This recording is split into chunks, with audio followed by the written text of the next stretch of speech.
All right, 3Gs guys, I'm back on the Honda, and yeah, okay, this is photographing pretty well.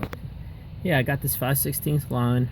You can get that anywhere's box store, you know, any of those auto parts stores, and it looks like it's gonna fit. I mean, it's a tight fit, but you can get it on there without forcing it.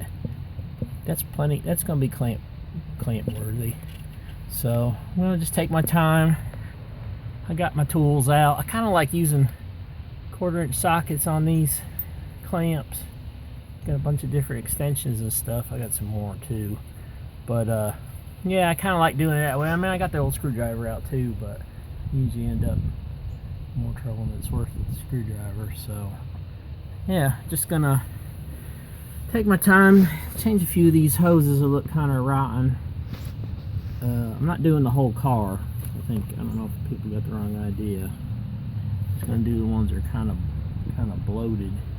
Especially that baby right there. That's the one that I did an inspection the other day because I wanted to take the car for a ride. You know, it's a nice day, and yeah, I said, let's just go ahead and change that. But there's a question about the heater hoses, and I would say we could get those 5/8 would be good. Just kind of looking at it.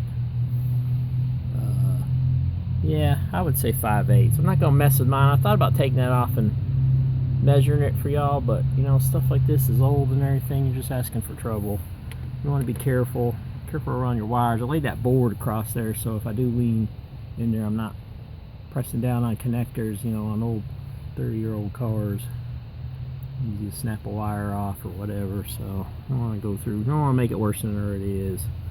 But yeah, I'm gonna slap this on, and I might do a little talk about coolant and coolant bleeding, because I was a little surprised that there actually isn't any coolant coming out of there, and I think there should be, or there should be some anyway. But yeah, we'll take a look at that, top off the coolant, let it run a little bit, and yeah, let me do some work here and I'll be back. Thanks.